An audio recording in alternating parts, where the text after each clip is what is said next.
उससे फिर संतान पैदा होगी, संतान भी हमारी इच्छा अनुसार चलेगी। हम तो यही भावना करते हैं ना, उसको पढ़ाए लिखाएंगे, बढ़िया अफसर बनाएंगे, अधिकारी बनाएंगे। लेकिन भैया भगवान के भक्त क्यों ना बनाता, सोचत कि ये काम भगवान भक्त बनाए दिए, सब यह सोचत वो का अधिकारी बनाए दिए, उसका कौन अफसर बनाए दिए, ये सब लोग सोचते हैं। भगवान का भक्त बनाने के लिए कोई सोचता ही नहीं, बिल्कुल निगेटिव, दिमाग से खाली है। खैर, कामना तो आप करते हैं ऐसा, लेकिन पता लगा कि आपने बड़ा बढ़िया विवाह किया, बड़ा धन दौलत खर्चा किया, देवी जी आ गई घर में, देवी जी आ गई, कुछ दिन तो बहुत प्रसन्नता से काम चला, उसके बाद में नाक टेढ़ी रहने लगी। आप कमाते कमाते परेशान है, उनकी नाकें नहीं सीधी हो रही है, हैं? आज हमारे लिए ये नहीं है, वो नहीं है, आपने ये व्यवस्था नहीं किया, आपने वो व्यवस्था, हमारे पिता ने इतना दिया था, हमारे पिता ने ये दिया था, आप उसको भी नष्ट कर डाले। आप बताइए स्थिति क्या है? ये आपकी कामना थी नहीं, अब कामना में दुख मिला, पुत्र आ गया, पुत्र पैदा हो गया, बिटिया पैदा हो गई। आप बुलाते हैं भैया बीकापुर चले जाओ तो फैजाबाद जा रहे हैं, है ना? आप पढ़ने के लिए भेज रहे हैं विद्यालय, पता ले कहीं जो है हॉस्टल में जाकर के ऐसा आराम कर रहे हैं। आपने तो बड़ी अच्छी कामना की थी ना, परिणाम में आपको क्या मिला? दुख मिला।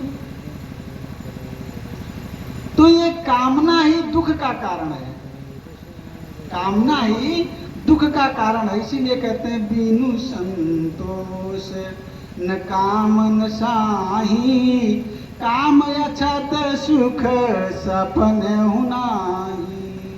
जब तक कामना रहेगी, काम रहेगा, तब तक आप सुख की कामना मत कीजिए। इसलिए नारद बाबा कह रहे हैं कि किसी को संतोष नाम की चीज, मैंने इस कली में देखा किसी को संतोष नाम की चीजें नहीं है कि कोई भगवान पे भी भरोसा करे, संतोष कर ले, ऐसा कोई मुझको मिला नहीं। कहते हैं नापस्यम कुछ चर्मम ना संतोष कारण कलना धर्म मित्रेण धरियम बाधिता धुना। जो कली का भाई जो है, मित्र है, अधर्म, वो सभी धर्म के मार्ग को बाधित कर दिया है। कोई धर्म करना चाहता भी है तो करने नहीं पाता है, कोई धर्म करना चाहता है तो धर्म करने नहीं पाता है। आखिर ये सब का हुआ है, वही सुनता है ना कि प्रसाद में जो भगवानों को प्रसाद आए रहा, वो माँ भैया चर्बी पड़ी रही, है ना? ये सब क्या है? कोई खाने पीने की वस्तु बता दीजिए शुद्ध हो तो बताइए। हर चीज में मिक्सर चल रहा है, मिलावट चल रहा है, एक कली का दोष है। आज ये घटना घट रही है, बात कब से लिख दी गई? व्यास जी कितने विद्वान थे, कितने पहले लिखे हैं भागवत पुराण को, विचार कीजिए, द्वापर में लिखे। व्यास जी ने आज घटने वाली सारी बात को द्वापर में लिख दिया था, क्या होगा आगे चलकर की कली। आज नारद जी कह रहे हैं सत्यम नास्तपा शौचम दयादानम न विद्यते उदरम भरणो जीवा पराकः कूट भाषणः।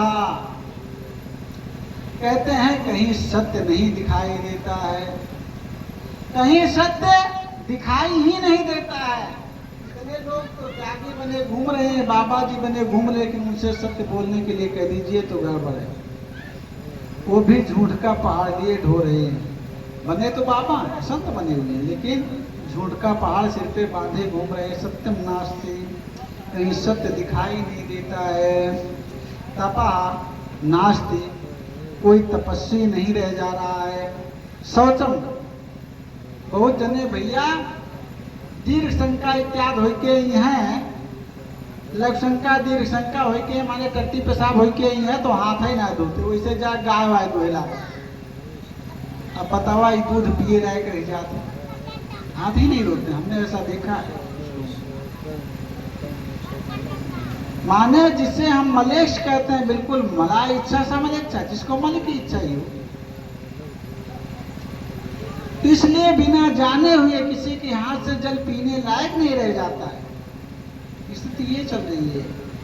सत्यम नास्त पाशौचम दयादानम विदिते। न किसी के पास दया रह जा रही है, न दान की कोई प्रक्रिया रह जा रही है, कोई दान भी नहीं करना चाहता है। उदरम भरणो जीवा पराका कूट भाषण। सब मात्र पेट भरने में लगे हुए हैं, अपने उदर की पूर्ति में सब लगे हुए हैं। भैया पता ना करे मैं कितना बड़ा पेट हो जाते, क्यों पेटे ना भरत रात दिन खा कर।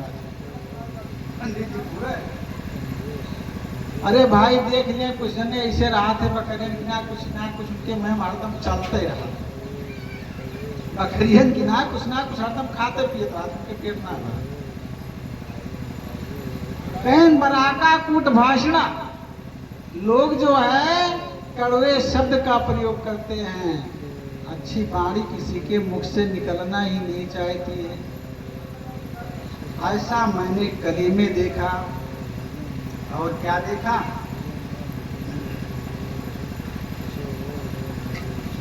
मंदासु मंद मतयो मद भाग्या हि भद्रुता पाखंड निरता संतो विरक्ता स परिग्रह।